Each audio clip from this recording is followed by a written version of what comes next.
Jack. He should have been here over an hour ago.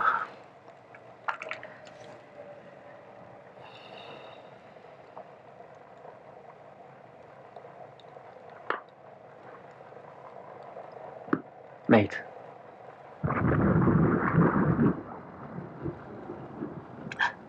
Listen to that. I doubt if we'll even be able to find a place on a night like this. The paths are bog, the roads are torrent. That's what comes of living so far out. Never mind, dear. Perhaps you'll win the next one.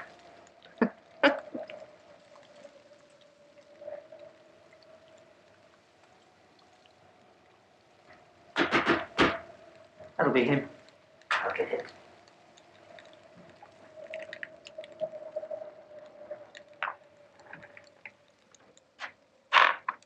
Boris, I'm so glad you passed us all right. Very nice. Shall I take a photo? Come in.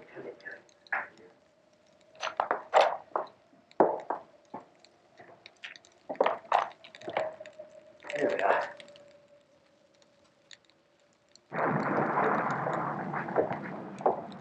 Sergeant Major Morris.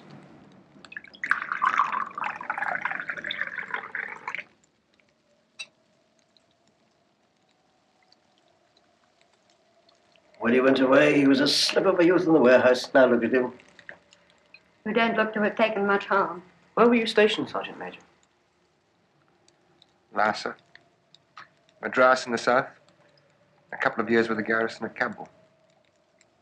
I'd like to go to India myself someday. Just to look about a bit, you know. Better where you are. Matter of fact, I picked up this book. It's about India. I'll show you.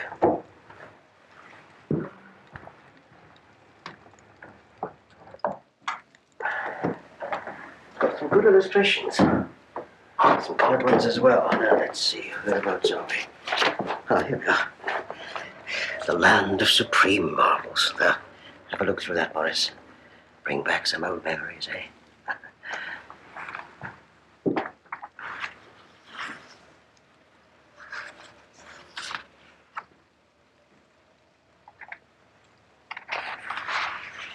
Yes. I'd love to see some of those old temples, and jugglers, and fakers. Fakirs. Yes, fakirs. Anyway, it's certainly a very strange part of the world.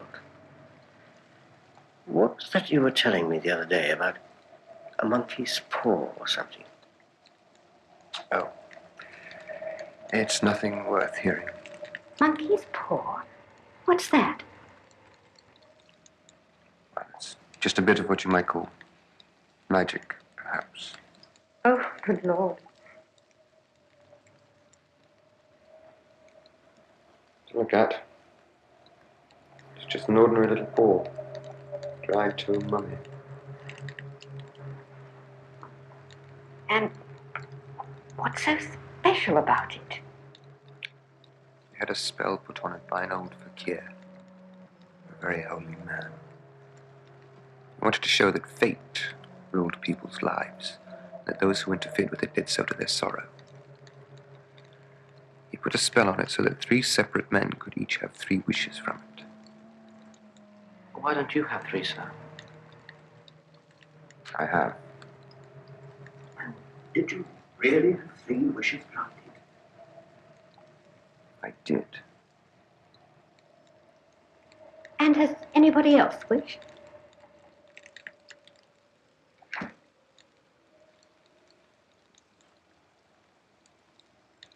The first man had his 3 wishes.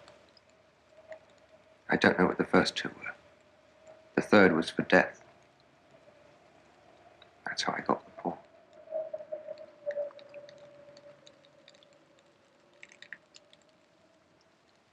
If you've already had your 3 wishes, it's no good to you now then, Morris. What do you keep it for? Fancy, I suppose. I did have some idea of selling it. I don't think I will.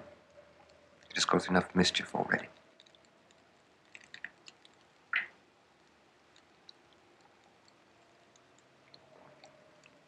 Besides, people won't buy. I think it's a fairy tale, some of them. Those that do think anything of it want to try it first and pay me afterwards. If you could have another 3 wishes, would you have them? I don't know.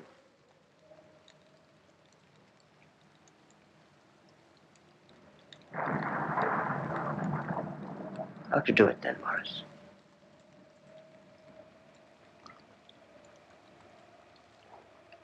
Simply hold it in your right hand and wish out loud.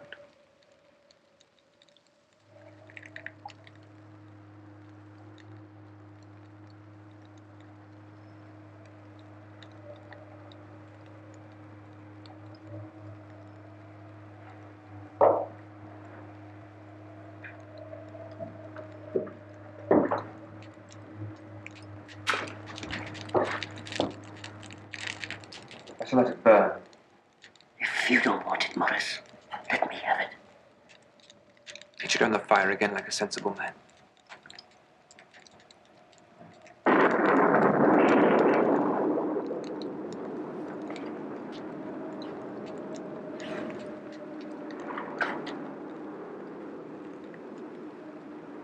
Very well. Don't blame me for what happens.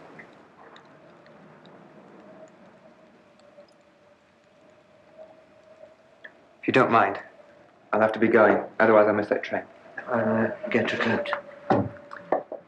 Thanks. Thank you very much.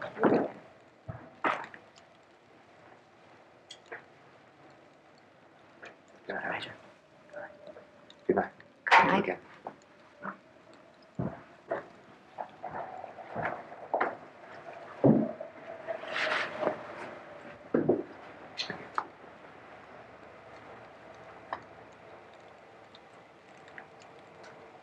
But I warn you, wish for something sensible.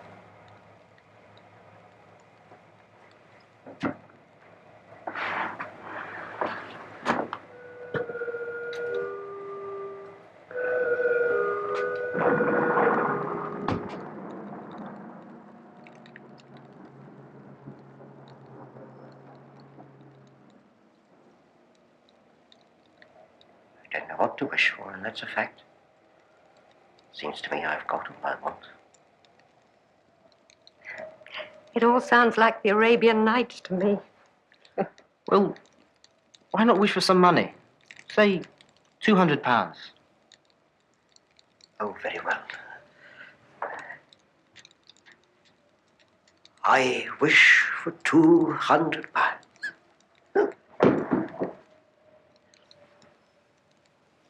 It moved. As I wished, it twisted in my hand like a snake. Well, I don't see any money. Must have been your fancy, Father. Well, there's no harm done, but gave me a shock all the same. Well, I think it's about time we were going out. Hey, Father.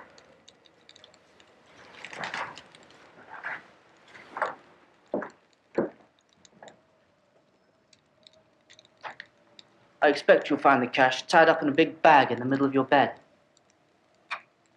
And something horrible, squatting upon the wardrobe, watching you as you pocket your ill-gotten gains. Good night, Herbert.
Just think of all that nonsense Morris came out with last night.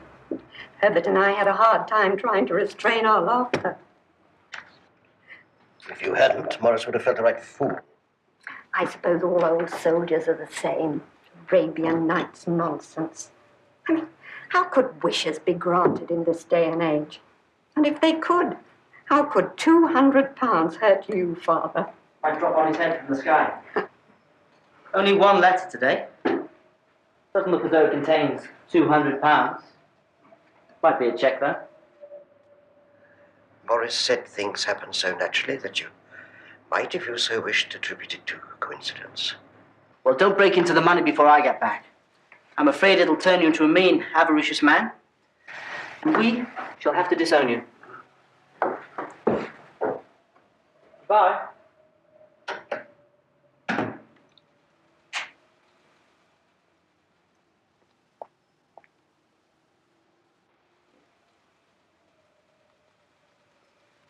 Well, what good fortunes have the post brought?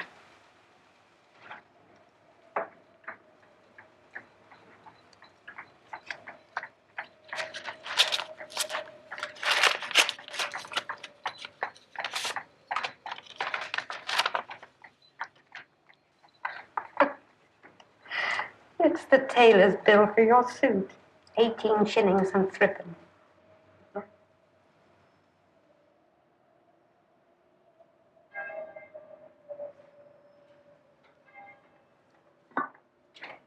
Herbert will have some more of his funny remarks, I expect, when he comes home. Dare say. For all that, the thing moved in my hand, and that I'll swear to. You thought it did. I say it did. There is no thought about it. It actually moved. It may seem far-fetched to you, but the paw did come from India. There are numerous strange customs and tales in that book I showed Morris that you'd find hard to believe.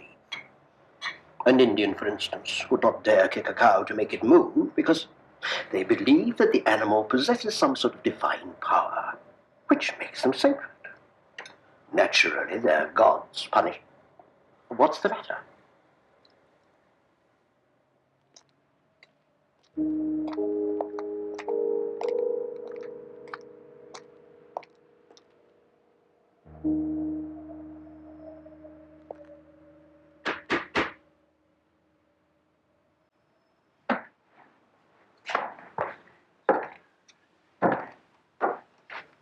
I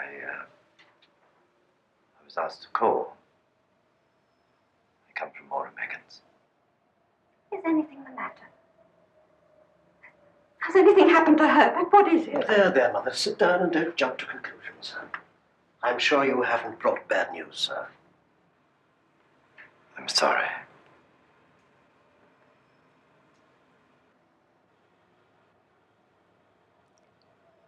Is he hurt? Badly hurt.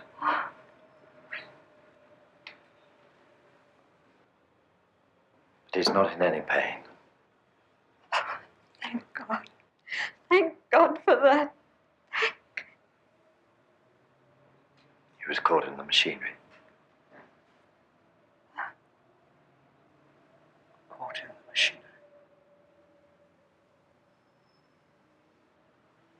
Yes. The firm wishes me to express their sincere sympathy to you in your great loss. I hope you'll understand I'm only their servant and merely obeying orders.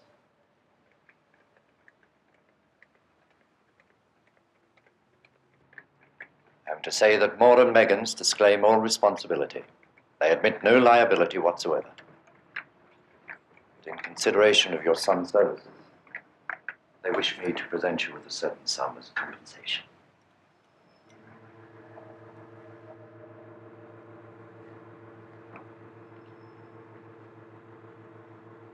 Compensation? For how much? £200.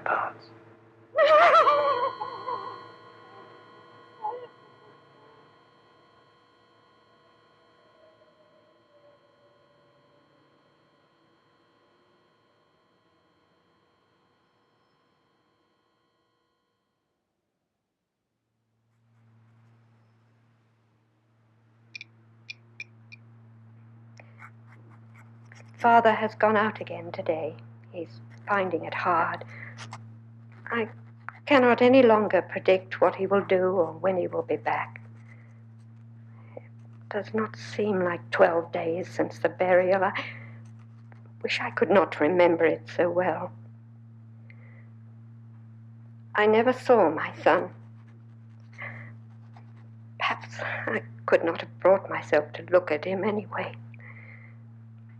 My last memory of him is watching him walk so briskly down the road to work. It was exactly a month before his 25th birthday. He had so little experience of life.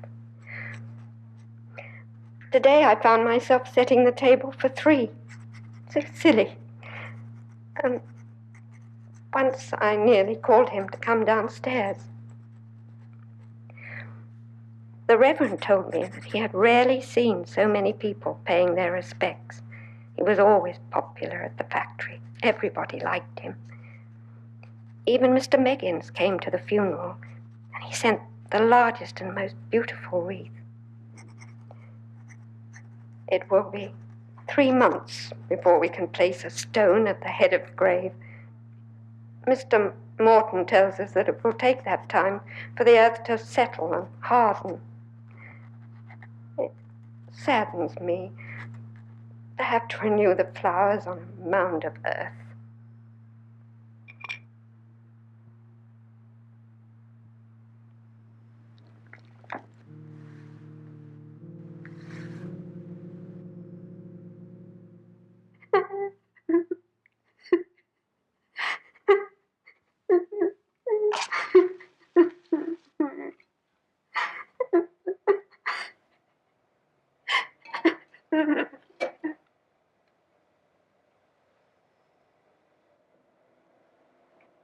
Come back to bed. You'll get cold.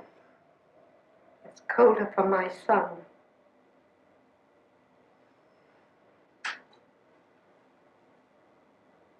Paw. The monkey's paw. Do you still have it? It's in the parlor, the cabinet. Why? I only just thought of it. Thought of what? The 2 wishes. We've only had 1. We've got 2 more left. Go down and get it quickly and wish our son back alive. Good God, are you mad? Wasn't 1 wish enough? Get it. We had the first wish granted. Why not the second? Coincidence. Go back to sleep. You don't know what to say. Go and get it and wish. But been dead 12 days. Besides, I was only able to recognize him by his clothing. If he was too terrible for you to see then, why, now? Oh, bring him back. You think I fear the child I've nursed?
Wish.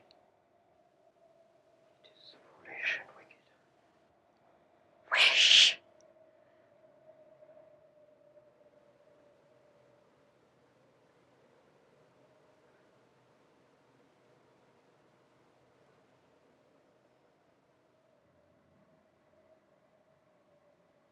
I wish my son alive again. It's all right now, dear. He'll be back.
Would you replace the oil, dear?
A rat passed me on the stairs. It's Herbert.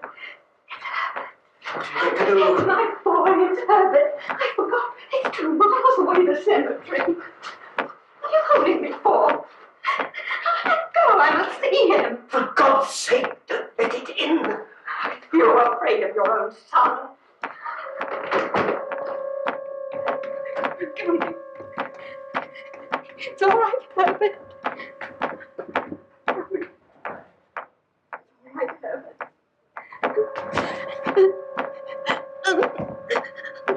The lock. It's too stiff. Come down.